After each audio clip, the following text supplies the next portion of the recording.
ಯಾಕೆ ಎಲ್ಲ ಮೌನವಾಗ್ಬಿಟ್ರಲ್ಲ? ನಾನಿಲ್ಲಿರೋದು ಇಷ್ಟ ಇಲ್ಲ ಅಂದ್ರೆ ಹೇಳ್ಬಿಡಿ, ನನಗೇನಂತೆ. ಈ ಬೀಗ್ರು ಬೀದಿಗೆ ಬಿದ್ರೆ ನಿಮಗೇನು? ನಾನು ಹೋಗ್ತೀನಿ, ಬಂದ್ ದಾರಿಗೆ ಸುಂಕ ಇಲ್ಲ ಅಂತ. ಅಯ್ಯೋ ಅಯ್ಯೋ ಅಯ್ಯೋ ಬೀಗ್ರೆ ಹಾಗೆ ಹೇಳಿಲ್ಲ. ನೀವಿಲ್ಲಿರೋದಾದ್ರೆ ನಮ್ಮೆಲ್ರಿಗೂ ಸಂತೋಷನೇ.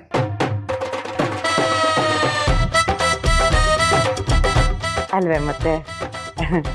ಕಾರ್ತಿಕೇಯ, ಸ್ವೀಟ್ ಕೊಡ.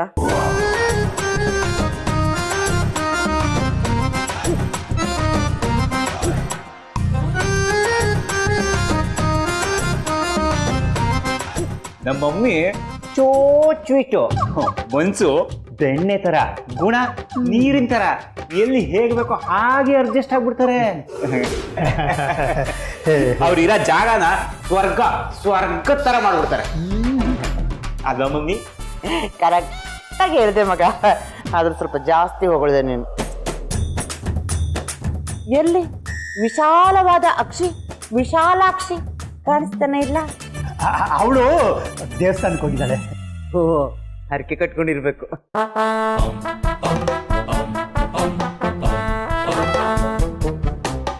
ಹೆಸರಿಗೆ ಮಾತ್ರ ಐಶ್ವರ್ಯ. ಬೈಲಿ.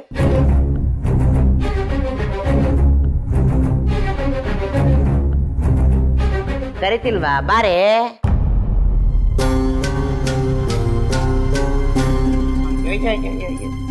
ನಿನ್ನ ಹಲ್ಲು ತೋರಿಸಿ ಎಷ್ಟಿದಾವೆ?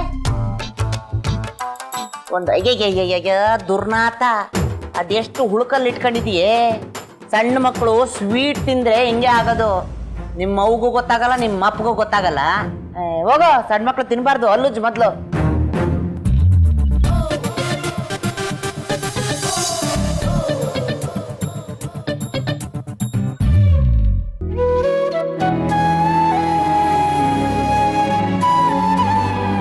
ಕಾಂತ ಮತ್ತೆ ನಡೀರಿ, ಕೈಕಾಲು ತೊಳ್ಕೊಡಿ.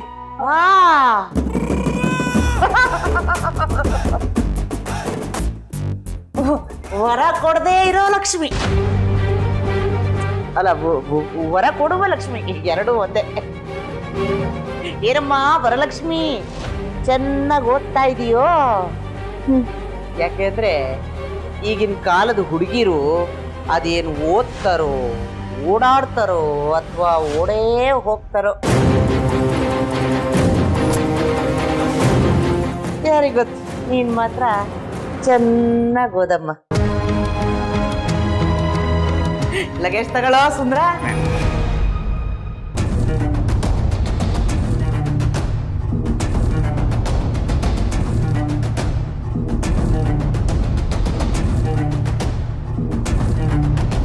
ಲಡ್ಡು ಬಂತು, ಆಯ್ತು, ಸರ್ಕೊಳೆ.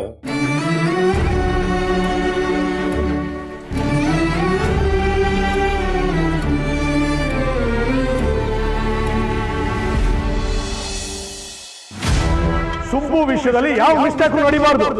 ಮಿಸ್ ಆಗಿನೂ ಕೂಡ ಒಂದು ವಿಷಯದಲ್ಲಿ ಪದೇ ಪದೇ ಹೀಗೆ ನಡೀತಾ ಇದ್ರೆ ಪರಿಣಾಮ ನೆಟ್ಟಿಗಿರಲ್ಲ. ಮಾಮ್, ನೀನ್ ಹೀಗೆ ಮಾಡ್ತೀಯ ಅಂತ ಅನ್ಕೊಂಡಿರಲಿಲ್ಲ. ನನ್ನೇ ಸಿಕ್ಕಾಕ್ಸ್ಬಿಟ್ಟಿಲ್ಲ ಮಾಮ್. ಸಿಕ್ಕಾಕ್ಸಿದ್ದು ನಾನಲ್ಲ, ನೀನು. 50,000 ರೂಪಾಯಿ ಮಾತ್ರ ಎನ್ವಲಪ್ ಅಲ್ಲಿ ಹಾಕಿದ್ರೆ ಸಾಕು ಅಂತ ಹೇಳಿದ್ದು ನೀನು. ದುಡ್ಡು ಹೇಗಾದ್ರೂ ಸಂಪಾದನೆ ಮಾಡಬಹುದು, ಆದ್ರೆ ಒಂದು ಮನುಷ್ಯನ ನಂಬಿಕೆ ಸಂಪಾದನೆ ಮಾಡೋದು ತುಂಬಾ ಕಷ್ಟ. ಅದರಲ್ಲೂ ಇರುವಂತ ಒಳ್ಳೆತನ, ಜಾಣತರ ಏನು ಮನುಷ್ಯನ ನಂಬಿಕೆ. ನಾನಿಷ್ಟು ವರ್ಷ ಕಾಪಾಡ್ಕೊಂಡು ಬಂದಿರೋ ನಂಬಿಕೆ ಅನ್ನೋ ಗೋಡೆಯಲ್ಲಿ ಒಂದು ಸಣ್ಣ ಬೆರಕ್ ಬಿದ್ಬಿಡ್ತು, ಅದು ನಿನ್ನಿಂದ ಮಾಡಿ. ಹೀರೋ ಸುಬ್ಬು ವಿಷಯದಲ್ಲಿ ಎಷ್ಟು ಸೀರಿಯಸ್ ಆಗಿರ್ತಾನೆ ಅಂತ ನಿನಗೆ ಗೊತ್ತು. ನಾವು ಮಾಡಿದ್ದು ತಪ್ಪು, ಅದಕ್ಕೆ ನನ್ನನ್ನು ಸಿಕ್ಕಾಕ್ಸ್ಬಿಡೋದ? ಮಾಡಿ ನೀನ್ ಸಿಕ್ಕಾಕೊಂಡ್ರೆ ವೀರು ಬೈಬಹುದು ಅಥವಾ ಒಂದೇಟ್ ಹೊಡಿಬಹುದು. ಅಕಸ್ಮಾತ್ ನಾನ್ ಸಿಕ್ಕಾಕೊಂಡಿದ್ರೆ ಇನ್ಯಾವತ್ತೂ ವೀರು ಮುಂದೆ ತಲೆ ಎತ್ತಿ ಮಾತಾಡಕ್ಕಾಗ್ತಿರ್ಲಿಲ್ಲ. ನೋಡು ಮಾಡಿ, ಒಂದು ಪ್ಲಾನ್ ಸಕ್ಸಸ್ ಆದ್ರೆ ಅದನ್ನ ಹೇಗ್ ಸೆಲೆಬ್ರೇಟ್ ಮಾಡಬೇಕು ಅಂತ ಯೋಚನೆ ಮಾಡೋಕ್ಕೂ ಮುಂಚೆ ಅಕಸ್ಮಾತ್ ಆ ಪ್ಲಾನ್ ಏನಾದ್ರೂ ಫ್ಲಾಪ್ ಆದ್ರೆ ಅಲ್ಲಿಂದ ಹೇಗ್ ತಪ್ಪಿಸ್ಕೋಬೇಕು ಅಂತ ಯೋಚನೆ ಮಾಡಬೇಕು. ಅರ್ಥ ಆಯ್ತಾ? ಬಿಡು, ಈಗ ಅದ್ರ ಬಗ್ಗೆ ತಲೆ ಕೆಡಿಸ್ಕೋಬೇಡ. ಏನು ತಲೆ ಕೆಡಿಸ್ಕೊಳ್ಳೋದು ಬೇಡವಾ? ಸುಬ್ಬು ಮುಂದೆ ಅವಮಾನ ಆಗಿದ್ದು ದೊಡ್ಡ ವಿಷಯ ಅಲ್ವಾ? ಅಲ್ಲ ಮಾಡಿ, ನಾನು ತಲೆ ತಗ್ಸೋದ್ಕಿಂತ ನಿನಗಾಗಿರೋ ಅವಮಾನ ದೊಡ್ಡ ವಿಷಯ ಅಲ್ಲ. ವೀರು ನನ್ನ ಮೇಲಿಟ್ಟಿರೋ ನಂಬಿಕೆನೆ ನಮ್ಮ ಅಸ್ತ್ರ. ನಮ್ಮ ಕೈಲಿರೋ ಅಸ್ತ್ರ ಜಾರೋಗುತ್ತೆ. ಹಾಗಾಗ್ಬೇಕಾ? ಹಾ, ಯು ರೈಟ್ ಮಾಮ್. ಇಷ್ಟು ಚಿಕ್ಕ ವಿಷಯಕ್ಕೆ ಮಾವ ನಿಮ್ಮ ಮೇಲೆ ಇಟ್ಟಿರೋ ನಂಬಿಕೆ ಕಳ್ಕೊಬಾರ್ದು.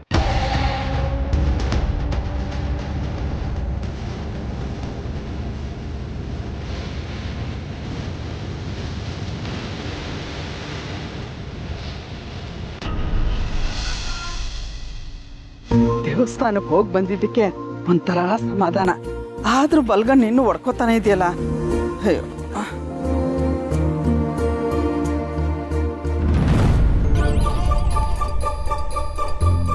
ಕಾಂತಮ್ಮನ, ಅಯ್ಯೋ ದೇವ್ರೆ, ಕಾಂತಮ್ಮ ಮಾತ್ರ ಆಗದೆ ಇರ್ಲಪ್ಪ. ಅಯ್ಯೋ, ಬಲ್ಗನ್ ಹೊಡ್ಕೋತಾನೆ ಇದೆಯಲ್ಲ.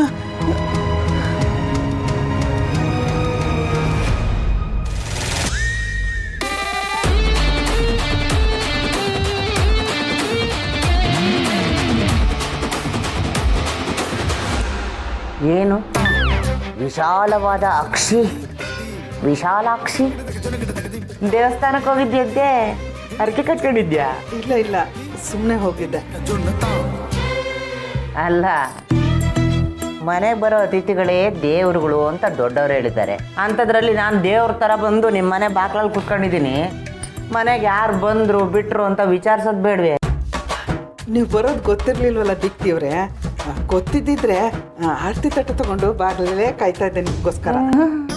ಕಾಯ್ತಿದ್ದು ಬಿಡವ. ಅಲ್ಲ, ಇವಾಗ ಗೊತ್ತಾಗುತ್ತೆ ಬಂದಿರೋ ಬೀಗ್ರನ್ನ ಹೆಂಗೆ ನೋಡ್ಕೊತೀಯ ಅಂತ. ಅದು ಸರಿ, ಯಾಕಷ್ಟು ಸಪ್ಪಗಿದೆಯಾ? ಏನಾಯ್ತು? ಏನಿಲ್ಲ, ದೂರದಿಂದ ನಡ್ಕೊಂಡು ಬಂದಲ್ಲ, ಸ್ವಲ್ಪ ಸುಸ್ತಾಗ್ತಿದೆ. ಸುಧಾರಿಸ್ಕೊಂಡ್ರೆ ಸರಿ ಹೋಗು. ಸುಧಾರಿಸ್ಕೊಂತೆ. ಆದರೆ ಮೊದಲು ನನಗೊಂದು ಲೋಟ ಗಟ್ಟಿ ಹಾಲಿಂದು ಟೀ ಮಾಡಿಕೊಡವ. ನಿನ್ನ ಮಗ ಅದೇ ಕಾರ್ತಿಕೇಯ ಅದೇನೋ ಸ್ವೀಟು ಅಂತ ತಂದುಕೊಟ್ಟ. ತಿಂದಾಗಿದ್ದ ಗಂಟೆಲ್ಲ ಕಡಿಯುತ್ತಿದೆ. ಆಮೇಲೆ ಬರೀ ಟೀ ಅಂದ ತಕ್ಷಣ ಟೀ ಅಷ್ಟೇ ಮಾಡಿಕೊಡ್ಬೇಡ. ಅದ್ರ ಜೊತೆಗೆ ಒಂದು ಬೆಣ್ಣೆ ಮುರುಕು ಬಜ್ಜಿನೋ ಏನೋ ಮಾಡು. ಅದೆಲ್ಲ ಆದಮೇಲೆ ಮಧ್ಯಾಹ್ನದ ಊಟ ರೆಡಿ ಮಾಡ್ತೀಯಲ್ಲ, ಆಮೇಲೆ ಬೇಕಾದರೆ ಸುಧಾರಿಸ್ಕ. ಆದರೆ ಜಾಸ್ತಿ ಸುಧಾರಿಸ್ಕೊಳ್ಳೋದು ಒಳ್ಳೇದಲ್ಲ ವಿಶಾಲ. ಹೋಗೋ, ಸುಧಾರಿಸ್ಕೊಳ್ತಾಳ. ತಿಥಿ ಅಂತೆ ತಿಥಿ. ಇನ್ಮೇಲೆ ಈ ಮನೇಲಿ ನಮ್ಮ ತಿಥಿ ಬರ್ತಾ ಇದ್ದಂಗೆ ಅಧಿಕಾರ ಚಲಾಯಿಸ್ತಾಳೆ.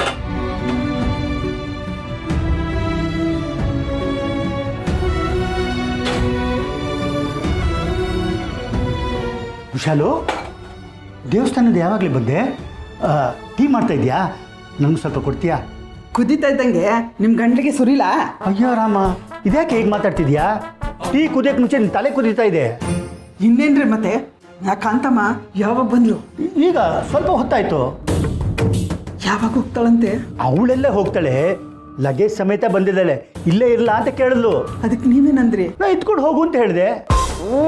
ಯಾಕೆ, ಈಗೇನಾಯ್ತೆ? ಇನ್ನೇನ್ರಿ ಮತ್ತೆ? ದುಡಿಯೋದೊಂದು ಕೈ, ತಿನ್ನೋದು 10 ಬಾಯಿ. ಇವತ್ತಿಂದ 10 ಜೊತೆ ಇನ್ನೊಂದು ಬಾಯಿ. ಆ ಕಾಂತಮ್ಮಂದು ಬಾಯಿನ ಬೊಂಬಾಯಿನ ಒಳ್ಳೆ ಮಾತಾಡಿದ್ರೆ ಒಂದೊಂದು ಮಾತಲ್ಲ ಬಾಣ ಬಿಟ್ಟಂಗೆ ಬಿಡ್ತಾಳೆ. ಹಂಗೆ ಎದಾಗ ನಾಟ್ಕೋಬೇಕು. ನನ್ನ ಮಗ ಎಷ್ಟು ಜನಕ್ಕೆ ಅಂತ ದುಡ್ದಾಗ್ತಾನೆ. ಅವನದು ಒಂದು ಜೀವ ಅಲ್ವಾ? ಅವನಿಗೂ ಒಂದು ಜೀವನ ಇಲ್ವಾ? ಅಮ್ಮ, ಯಾಕೆ ಈಗ ಅಷ್ಟೆಲ್ಲ ಯೋಚನೆ ಮಾಡ್ತಿದ್ಯಾ? ನನಗೆ ಕಷ್ಟಗಳೆಲ್ಲ ಏನಿಲ್ಲ, ನೀನು ತಲೆ ಕೆಡಿಸ್ಕೋಬೇಡ. ತಲೆ ಕೆಡಿಸ್ಕೊಳ್ದೆ ಇನ್ನೇನೋ ಮಾಡಲಿ. ನಮ್ಮ ಕೈಯಲ್ಲೂ 3 ಕಾಸು 6 ಕಾಸು ಓಡಾಡ್ತಿದ್ದಿದ್ರೆ 10 ಜನ ಬಂದರೂ ಮಾಡಾಕ್ತಿದ್ದೆ. ನಮ್ಗೀಗಿರೋ ಪರಿಸ್ಥಿತಿಗೆ ಮಗಳು, ಅವಳ ಗಂಡ, ಅದ್ರ ಮೇಲೆ ಅವ್ರ ಅಮ್ಮ, ಎಷ್ಟು ಜನಕ್ಕೆ ಅಂತ ನೀನು ದುಡ್ದಾಗ್ತೀಯೋ? ಅದೆಲ್ಲ ಏನೂ ಪರವಾಗಿಲ್ಲ. ಮನೇಲಿ ಇಷ್ಟು ಜನ ತಿಂತಾ ಇದೀವಂತೆ, ಅವ್ರಿಗೋಸ್ಕರ ಒಂದು ತೆತ್ತಿಟ್ರೆ ಏನಾಗುತ್ತೆ? ಹೌದು ಕಣೆ, ಒಂಟಿ ಜೀವ, ಇದ್ಕೊಂಡು ಹೋಗ್ಲಿ ಬಿಡು. ರೀ, ಅಮ್ಮರ ಬಗ್ಗೆ ಗೊತ್ತಿದ್ದು ನೀವೇ ಮಾತಾಡ್ತಿದ್ದೀರಾ. ಸುಬ್ರಹ್ಮಣ್ಯ, ಆ ಅಮ್ಮನ ಬಗ್ಗೆ ನಿನಗೆ ಗೊತ್ತಿಲ್ಲ. ಘಟವಾಣಿ, ದೊಡ್ಡ ಘಟವಾಣಿ. ನಿಮ್ಮ ಅಕ್ಕನ ಮದುವೆಯಲ್ಲಿ ನಾವೆಲ್ಲ ಎಷ್ಟು ರೋಸ್ ಹೋಗಿದ್ದೀವಿ. ಬರೀ ಇನ್ನೊಬ್ರದ್ದು ಕಿತ್ಕೊಂತಿನ ಬುದ್ಧಿನೇ ಸಾಲದು ಅಂತ ಕೊಂಕ ಮಾತು ಬೇರೆ. ಈಗ ಏನು ಮಾಡು ಅಂತ ಹೇಳ್ತೀಯ ವಿಶಾಲು? ಅವರಾಗೆ ಬಂದು ಇರ್ತೀನಿ ಅಂದರೆ ಅವ್ರನ್ನ ಕತ್ತಿಡ್ದು ಆಚೆ ದಬ್ಬಕ್ಕಾಗತ್ತಾ? ಏನೇ ಆದರೂ ಅವ್ರು ನಮ್ಮ ಬೀಗರು, ನಾವು ಹೊಂದ್ಕೊಂಡು ಹೋಗ್ಬೇಕಷ್ಟೇ. ಅವ್ರು ಹೋದ್ರೆ ಅವ್ರ ಮಗನೂ ಹೋಗ್ತಾನೆ, ಆಮೇಲೆ ನಮ್ಮ ಮಗಳ ಗತಿ.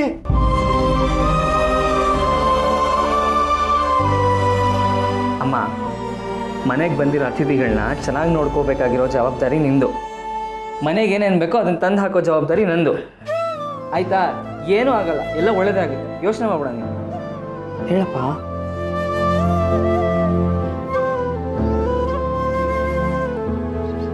ಮನೆಗೆ ಬಂದಿರೋ ಅತಿಥಿಗಳನ್ನ ಚೆನ್ನಾಗಿ ನೋಡ್ಕೋಬೇಕು ಅಂತ ನೀನು ಅಂತೀಯ. ಆದರೆ ಅವರು ಜೀವ ಇರೋವರೆಗೂ ಈ ಮನೇಲೇ ಇರಬೇಕು, ಈ ಮನೇಲಿರೋರು ಜೀವ ಇಡಬೇಕು ಅಂತಲೇ ಬಂದಿದ್ದಾರೆ. ಇನ್ನು ಈ ಮನೇಲಿ ಏನೇನು ನಡೀತೋ ಆ ದೇವ್ರೊಬ್ಬನಿಗೆ ಗೊತ್ತು.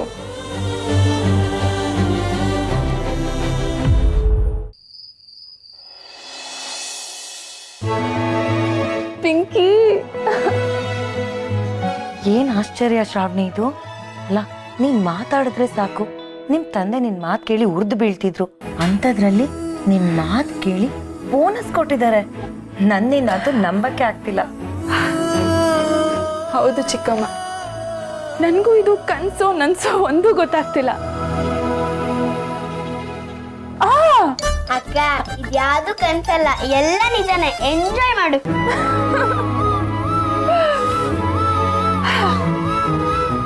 ನನಗೆ ಎಷ್ಟು ಖುಷಿ ಆಗ್ತಿದೆ ಅಂದ್ರೆ, ಈ ತರ ದಿನಗಳೆಲ್ಲ ನನ್ನ ಜೀವನದಲ್ಲಿ ಬರುತ್ತೆ ಅಂತಾನೆ ನಾನು ಅನ್ಕೊಂಡಿರ್ಲಿಲ್ಲ. ಇತ್ತೀಚೆಗಂತೂ ನನ್ನ ಸುತ್ತಮುತ್ತ ಖುಷಿನೇ ತುಂಬಿದೆ ಅಂತ ಅನಿಸ್ತಿದೆ. ಖುಷಿಯಲ್ಲಿ ಮುಳುಗೋಗಿದ್ದೀನಿ, ಆಕಾಶದಲ್ಲಿ ತೇಲಾಡ್ತಿದ್ದೀನಿ. ಅಪ್ಪ ನನ್ನ ಕಾರಲ್ಲಿ ಕರ್ಕೊಂಡ್ ಬಂದಿದ್ದು, ಅಪ್ಪ ನನಗೆ ಮೆಡಲ್ ಕೊಟ್ಟಿದ್ದು, ಅಪ್ಪ ನನಗೆ ಹೊತ್ತಿಗೆ ಹೊತ್ತಿದ್ದು, ಅಷ್ಟೇ ಯಾಕೆ ಅಪ್ಪನ ಜೊತೆ ಫೋಟೋ ಇದೆಲ್ಲ ನೋಡ್ತಿದ್ರೆ ನನ್ನ ಅದೃಷ್ಟದ ದಿನ ಬರ್ತಾ ಇದೆ ಅನ್ಸ್ತಿದೆ. ಖಂಡಿತ ಬರ್ತಿದ್ಯಮ್ಮ. ಅದ್ರಲ್ಲೂ ನೀನ್ ಈಗ ಬರ್ತಿರೋ ಎಕ್ಸಾಮ್ ನಂತೂ ಪಾಸ್ ಮಾಡ್ಕೊಂಡ್ಬಿಟ್ರೆ. ಪಾಸ್ ಆಗ್ಬಿಟ್ರೆ ಏನ್ ಚಿಕ್ಕಮ್ಮ, ಪಾಸ್ ಆಗೇ ಆಗ್ತೀನಿ. ಈ ಖುಷಿಗಳಿಗೆಲ್ಲ ಕಿರೀಟ ಇದ್ದ ಹಾಗೆ ಆ ಖುಷಿನ ದೊಡ್ಡದಾಗಿ ಸೆಲೆಬ್ರೇಟ್ ಮಾಡ್ಬೇಕು. ಅಕ್ಕ, ಈ ಎಕ್ಸಾಮ್ ಅಲ್ಲಿ ಎಷ್ಟು ಮಾರ್ಕ್ಸ್ ತಗೊಂತೀಯ ಅಂತ ಅನ್ಕೊಂಡಿದ್ಯಾ?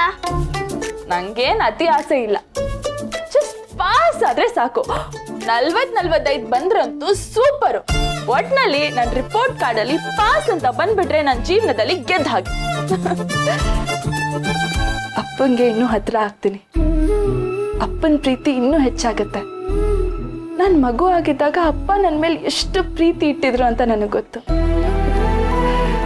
ಆ ಪ್ರೀತಿನ ಮತ್ತೆ ಪಡ್ಕೋಬೇಕು ಅಂತ ಒತ್ತಾಡ್ತಿದ್ವಿ. ಒಟ್ಟಿನಲ್ಲಿ ನಾನು ಈ ಎಕ್ಸಾಮಲ್ಲಿ ಪಾಸ್ ಆಗ್ಬಿಟ್ರೆ ಅಪ್ಪನ ಪ್ರೀತಿ ಮತ್ತೆ ನನಗೆ ಸಿಗುತ್ತೆ ಅನ್ನೋ ಕಾನ್ಫಿಡೆನ್ಸ್ ನನಗಿದೆ. ನೀನ್ ಅನ್ಕೊಂಡಿದ್ದೆಲ್ಲ ಆದಷ್ಟು ಬೇಗ ಆಗುತ್ತೆ. ಎಲ್ಲ ಒಳ್ಳೇದಾಗ್ಲಿ. ಓಕೆನಾ? ಪಿಂಕಿ, ಲೇಟ್ ಆಯ್ತು, ಮಲ್ಗಣ್ವಾ? ಬಾಯ್ ಅಕ್ಕ. Good night Pinky. Bye bye. ಹೋಗಿ ಮಲ್ಕೊ.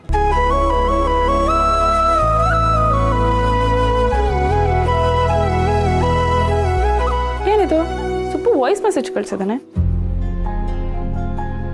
Thanks madam. ಹಾಗಾದ್ರೆ ಸುಬ್ಬುಗೆ ತುಂಬಾ ಖುಷಿ ಆಗಿದೆ ಅಂತ ಆಯ್ತು. ಪಾಪ ಬೈಕ್ ಕಳ್ಕೊಂಡಿದ್ದ. ಇಂಥ ಟೈಮಲ್ಲಿ ಅವನಿಗೆ ದುಡ್ಡಿನ ಅವಶ್ಯಕತೆ ತುಂಬ ಇತ್ತು. ಈಗಾದರೂ ಹೊಸ ಗಾಡಿ ತಗೊಳ್ಳಿ. ಈಗಲೇ ಫೋನ್ ಮಾಡಿ ಹೊಸ ಗಾಡಿ ತಗೋ ಅಂತ ಹೇಳ್ಬಿಡ್ಲಾ? ಬೇಡ, ನಾನೇ ಅವನಿಗೋಸ್ಕರ ಹೊಸ ಗಾಡಿ ಹುಡುಕಿ ಯಾವ ಗಾಡಿ ತಗೋಬೇಕು ಅಂತ ಸಜೆಸ್ಟ್ ಮಾಡ್ತೀನಿ.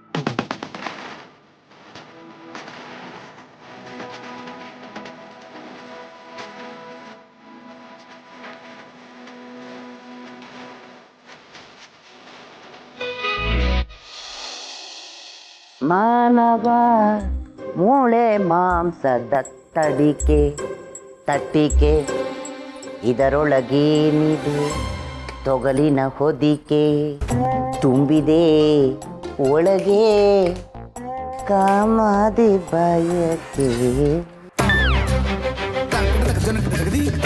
ಸಣ್ಣ ನಾವು ಅಂತ ಮೇಲ್ಕೊಂತೀನಿ, ನಿನ್ಗೇನು ಬೇಜಾರಿಲ್ಲ ತಾನೇ ವಿಶಾಲು? ಏನಿಲ್ಲ, ತಿನ್ನಿ. ಅಯ್ಯೋ ಬಂಗಾರ.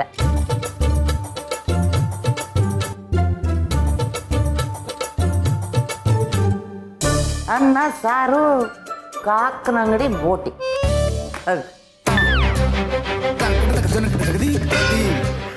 ನನ್ನ ಮಗ ಅದು ಯಾವ ಬಾಯಲ್ಲಿ ಹೇಳಿದ್ನೋ ಏನೋ, ನಮ್ಮಮ್ಮ ನೀರ್ ಥರ ಎಲ್ಲಿರ್ತಾಳೋ ಅಲ್ಲಿ ಹೊಂದ್ಕೊಂಡು ಹೋಗ್ಬಿಡ್ತಾಳೆ ಅಂತ. ಅಯ್ಯೋ ಲೈ ದಟ್ ಶಿಖಾಮಣಿ.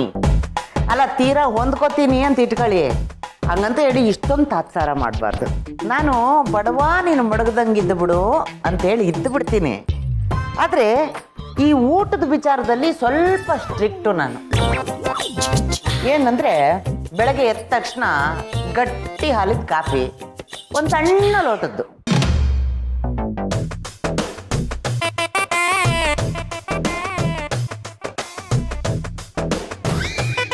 ತಿಂಡಿಗೆ ದೋಸೆ ಇದ್ದರೆ ಒಂಚೂರು ಬೆಣ್ಣೆ, ಆಮೇಲೆ ಈ ಚಿತ್ರಾನ್ನ, ಪುಳಿಯೋಗರೆ, ರೈಸ್ ಬಾತು ಏನೇ ಮಾಡಿ ಅದಕ್ಕೊಂಚೂರು ಬಜ್ಜಿ ಬೋಂಡ ಇದ್ದರೆ ಚೆನ್ನಾಗಿರುತ್ತೆ. ಮಧ್ಯಾಹ್ನಕ್ಕೆ ಬೇಡ ಮಧ್ಯಾಹ್ನಕ್ಕಿಂತ ಮುಂಚೆ ತಿಂಡಿ ತಿಂತೀನಲ್ಲ, ತಿಂಡಿ ಆದಮೇಲೆ 2 ಹಣ್ಣು. ಆಮೇಲೆ ಮಧ್ಯಾಹ್ನ ಊಟದ ಜೊತೆಗೆ ಏನು ಬೇಡ, ಗಟ್ಟಿ ಮೊಸರು. ರಾತ್ರಿ ಊಟಕ್ಕೆ ವಿಶಾಲು 3 ಥರ ಪಲ್ಯ. ಆಮೇಲೆ ರಾತ್ರಿ ಮಕ್ಕಬೇಕಾದ್ರೆ ಮಾಮೂಲು ಗಟ್ಟಿ ಹಾಲು, ಅದಕ್ಕೊಂಚೂರು ಬಾದಾಮಿ ಪೌಡ್ರ್ ಇದ್ರೆ ಇನ್ನೂ ಚೆನ್ನಾಗಿರುತ್ತೆ. ಇಷ್ಟೆಲ್ಲ ಆಯಿತು ಅಂದರೆ ಬಡವಾ ನೀವು ಮಡಗ್ದಂಗಿರು ಅಂತೇಳಿ ಇದ್ದು ಬಿಡ್ತೀನಪ್ಪ. ನಮ್ಮ ಮಮ್ಮಿ ಊಟ ತಿಂಡಿ ವಿಷಯದಲ್ಲಿ ಸ್ವಲ್ಪ ಕಟ್ಟುನಿಟ್ಟು, ಅದಕ್ಕೆ ಅವಳಿಷ್ಟು ವಯಸ್ಸಾದ್ರೂ ಗಟ್ಟುಮುಟ್ಟು. ಆಗ್ಬೋದು, ನೀವೇನು ಕೇಳ್ತೀರೋ ಅದನ್ನ ಮಾಡ್ಕೊಡೋಣ. ನೋಡಿ, ನಿಮಗೆ ಆಗಲ್ಲ ಅಂದರೆ ಹೇಳಿಬಿಡಿ. ಹಂಗಂತೇಳಿ ಹಿಂಗೆ ಹಂಗಸೆಲ್ಲ ಮಾತಾಡಿದ್ರೆ ನನಗೆ ಇಷ್ಟ ಆಗಲ್ಲ, ಹೇಳಿರ್ತೇನೆ. ಅಯ್ಯೋ ಬೀಗ್ರೆ, ನಾನೆಲ್ಲಿ ಹಂಗಿಸ್ದೆ? ಈಗ ಮಾತಾಡಲಿಲ್ಲ ಅನಂತ ಶಯನ ಅವರೇ, ಪದ್ಮನಾಭ ಅವರೇ, ಮುಂದೆ ಮಾತಾಡಬಾರ್ದಲ್ಲ, ಅದಕ್ಕೆ ಹೇಳಿದಷ್ಟೇ. ಮಮ್ಮಿ ಮಾಡ್ಕೊಡ್ತೀನಿ ಅಂತ ಹೇಳಿದ್ರಲ್ವಾ, ಮತ್ತೆ ಯಾಕೆ ಮಾತು? ಮಾಡ್ಕೊಡ್ಬೇಕು, ಮಾಡ್ಕೊಡ್ತಾರೆ. ಯಾರಿಗೆ ಮಾಡ್ಕೊಡಲ್ಲ? ಬೀಗ್ರು ನಾನು ಮುತ್ತಿನಂತ ಅಳಿಯನ್ನ ಹೆತ್ತು ಕೊಟ್ಟಿಲ್ವೇ, ಮಾಡ್ಕೊಡ್ಲೇಬೇಕು.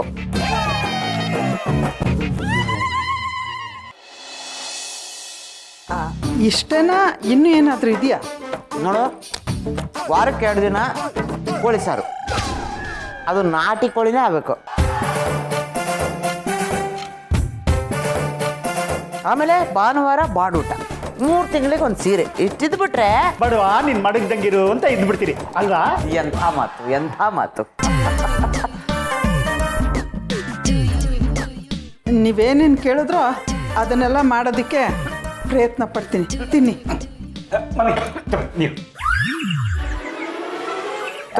ಕಾಡ್ತೀಯಾ? ಕೂತ್ರ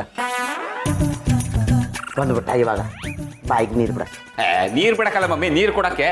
ಅದೇ ಯಾರೋ ನೆನ್ಸ್ಕೊತಾ ಇದಾರೆ ಅನ್ಸುತ್ತೆ ನೋಡಿ ನಿನ್ನ.